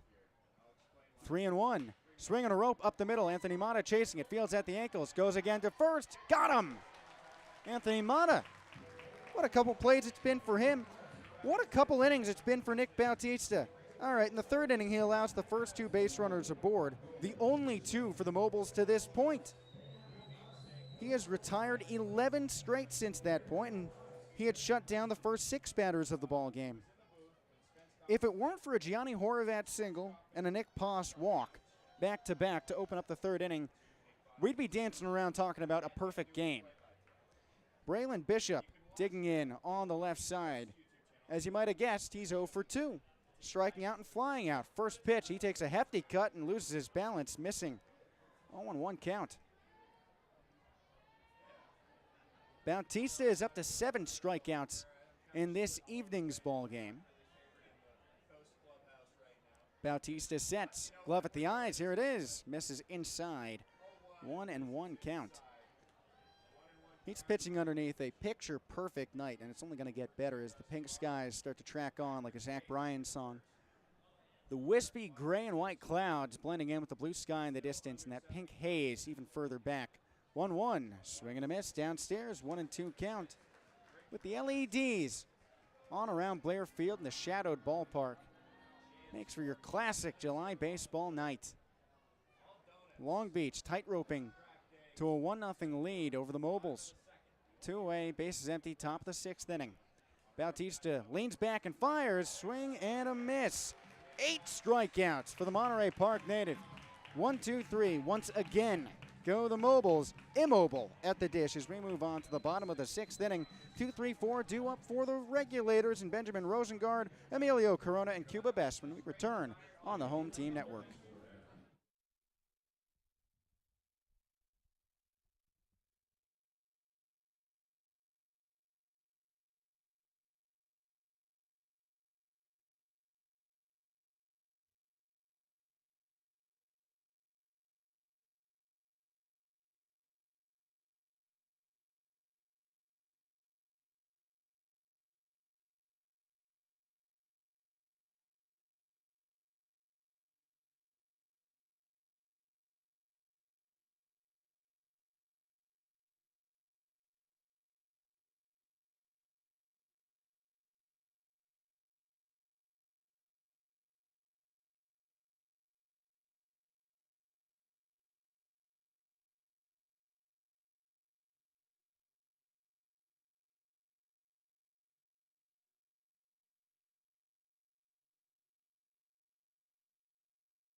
Rolling back to it at Blair Field with a 1-0 Regulators lead and a chance to add on as here comes the 2-3-4 segment of the order in Benjamin Rosengard, Emilio Corona, and Cuba Best. Lefty, righty, lefty. Jesse Cook with you here on the mic. The RedPocket Mobiles pushing their starter, Adam Christopher, back out there, the right-hander, dealing And winding home, Rosengard squares the bunt but fouls it back. 0-1 count. And Christopher has been dealing. He has allowed 0 hits over the last 9 batters, retiring Long Beach in order. Rosenberg started that trend. The Chicago native led off his ball game, his debut with the Regulators, with a single to center field. He flied out that way last time up. Christopher drops the black glove to his belt and whirls on home, missing low and outside for a 1-1 count. Rosengard began the season in the Frontier League with the Washington Wild Things, but was traded here, landing today. 1-1, he cuts and saws it foul to the left side, 1-2 count. Rosengard, however, is no stranger to the makeup of this ball club, playing the last 2 years under current manager Troy Percival with the Idaho Falls Chuckers. Club that produced many of his teammates as well. High leg kick, swinging a corkscrew foul to the left side. 1-2 count. Rosengard, who played a couple defensive innings in the World Baseball Classic for Team Israel earlier this year, shows off his bat here in the Pioneer League. He's doing well this season, batting .500 already. Next pitch, up by his hands for a 2-2 count. Rosengard played just 13 games outside of Pittsburgh for the Washington Wild Things. Mounted a .241 batting average and 8 RBIs in that small sample size. Base is empty, nobody out. 2-2 to the leadoff batter in this inning. Checks his swing at a low inside curveball and holds up, according to third base umpire Gary Gilman. So it's a full count. The alumnus of UC San Diego steadies again on that right side.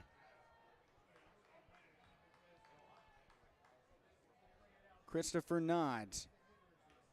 Turns towards third. The payoff pitch. Rosengard swings. Cracks out towards short. Spence Kaufman has it. Darts to first and beats him by less than half a step. The former Padres prospect guns him down for out number 1. That brings up Emilio Corona here in the bottom of the 6th inning. 1-0 Regulators your score. And Emilio has struggled to this point today, but we talked about what he did against Oakland to start the week, going 8 for 16. He says he just finds his way into these grooves and keeps his bat level. First pitch from righty to righty, misses downstairs and away on the curve, 1-0 count.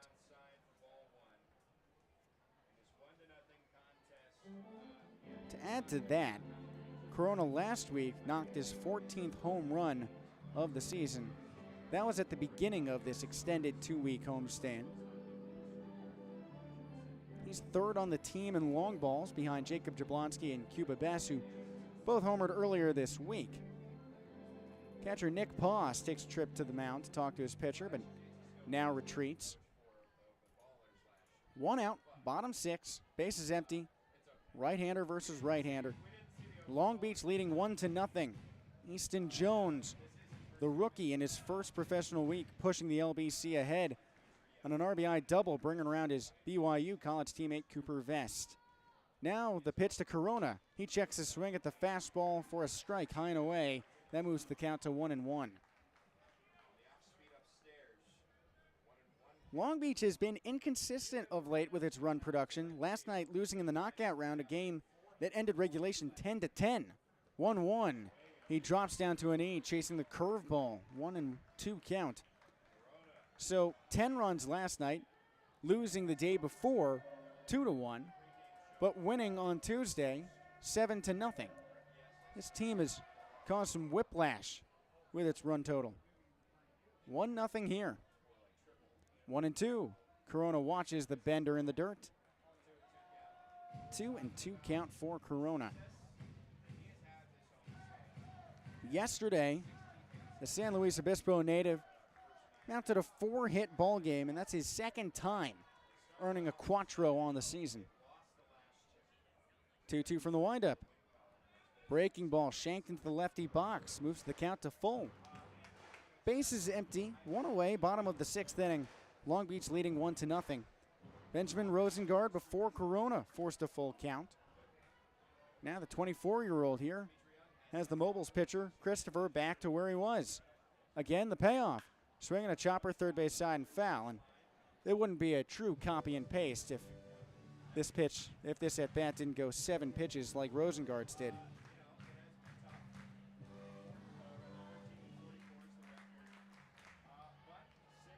Open stance for Corona, waving his tan bat above his helmet. Christopher out of the windup. Fastball misses downstairs for ball 4.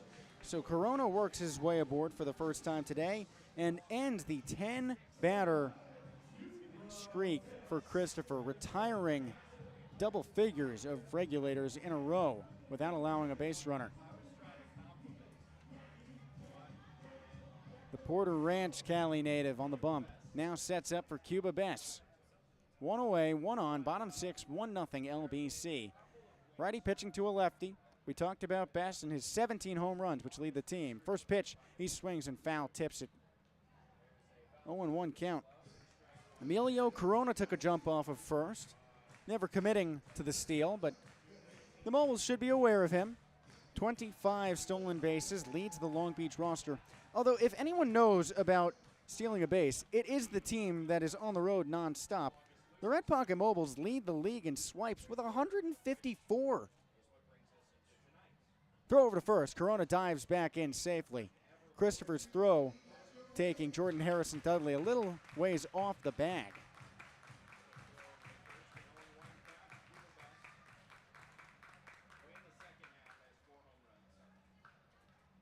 For comparison, the next best team in stolen bases, the Great Falls Voyagers, only has 140.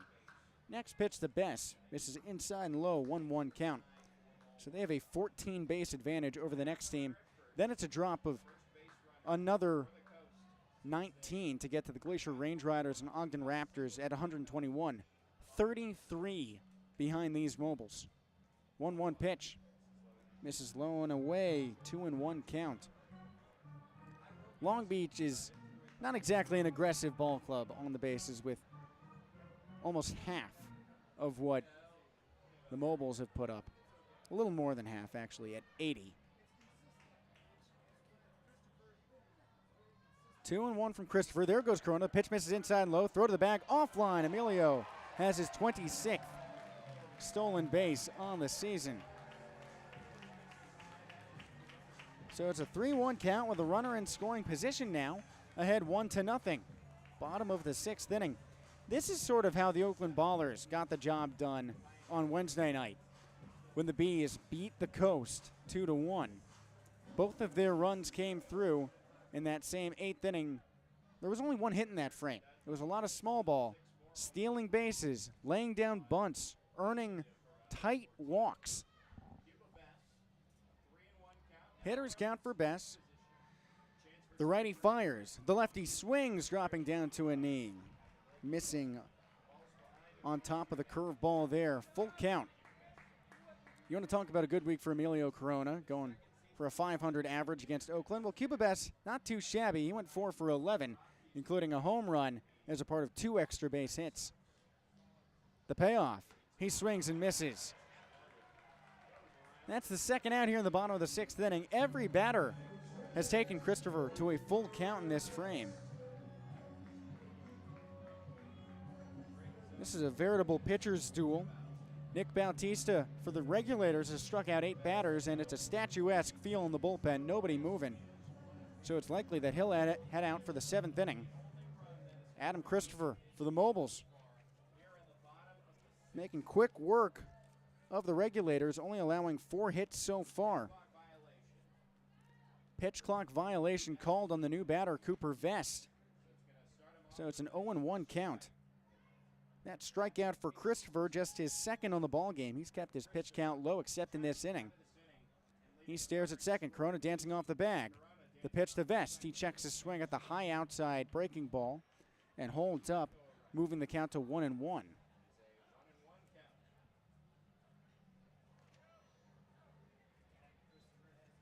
Back to Nick Bautista. If he can head out there for the 7th and complete the frame, he'll tie his personal best for innings pitched in a game.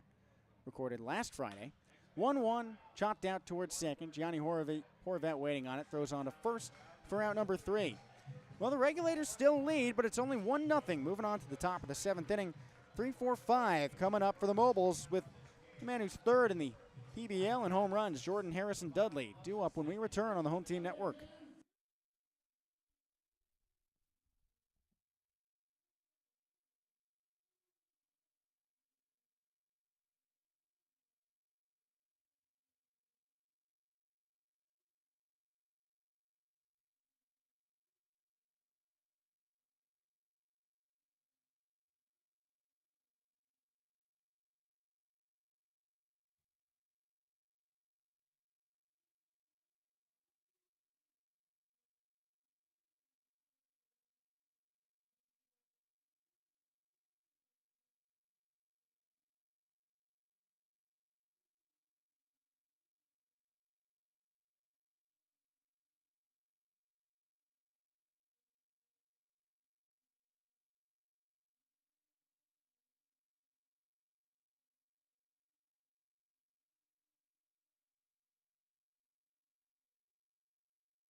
We're running into the home stretch at Blair Field, top of the 7th on the way, with the Long Beach Regulators leading the RedPocket Mobiles 1-0.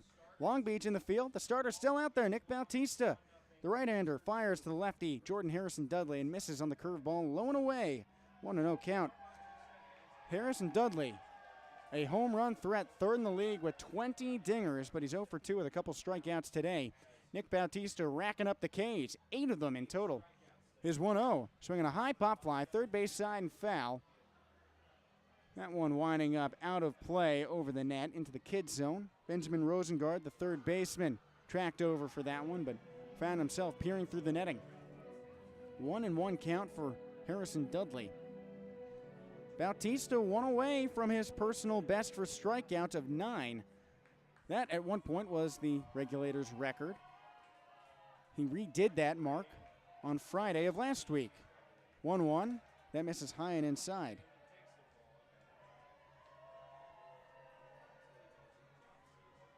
Two and one count.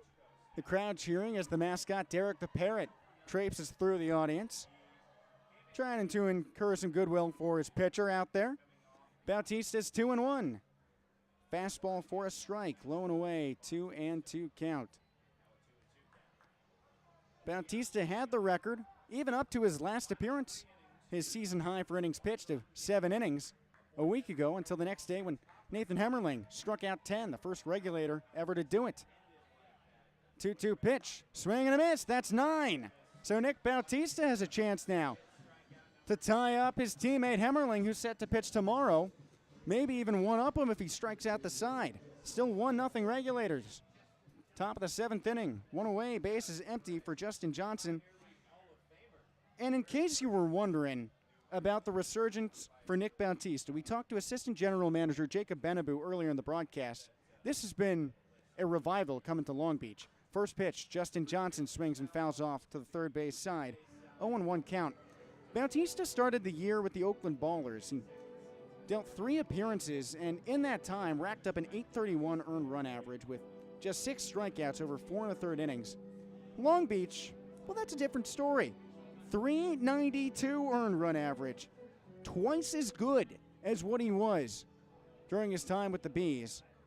And he's up to 57 strikeouts, tying up Nathan Hemmerling for the team high in total Ks on the year. Justin Johnson takes a moment outside the box, dealing with an injury. He's chatting with manager Dimitri Young. as well as the athletic trainer, Jennifer Doherty. Johnson, a second-year Pioneer Leaguer, is definitely a big bat to lose for the Mobiles if he is hurt. Last year, a Yuba Sutter high wheeler before they rebranded to the Freebirds for this season. Johnson this season batting all the way up at .325. He slugged 17 home runs. That's second on the Mobiles roster. The best spot for Long Beach is Cuba Best with exactly that number, 17. Johnson undoes and redoes his shin guard and now limps back to the right-handed batter's box. He's toughing it out and staying in. The Long Beach crowd gives him his props for gritting this one out. 0-1 count, one away, nobody on. Top of the seventh inning, 1-0 Regulators. Open stance for Johnson. Bautista kicks up high. Swing and a sharp grounder foul to the left side. 0-2 count. Johnson a victim of one of Bautista's 9 strikeouts, last time up in the 4th inning. He grounded out in the second. The right-hander from Monterey Park in Los Angeles sets up. Kicks up high. Swung on and fouled to the right side over onto Park Avenue.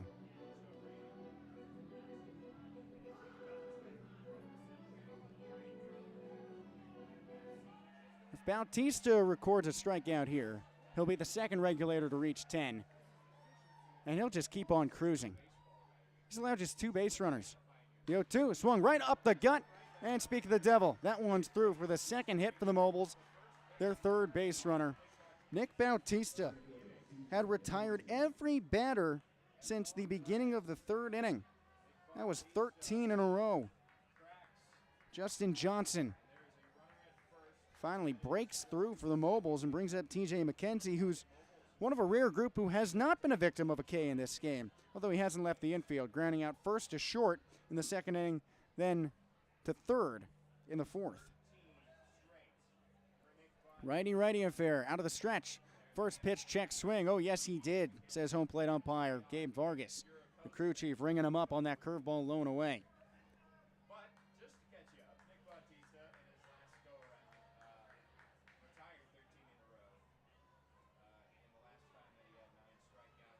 Throw over to first. Johnson dives back in safely.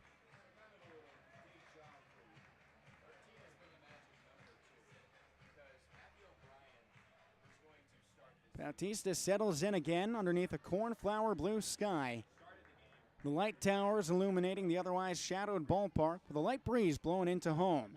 Next pitch sent right back up the middle. Copy and paste for the Mobiles. Runners on first and second with one away in the top of the 7th inning. 1-0 Long Beach. Tying run in scoring position. Go ahead on first. For the Mob, as they call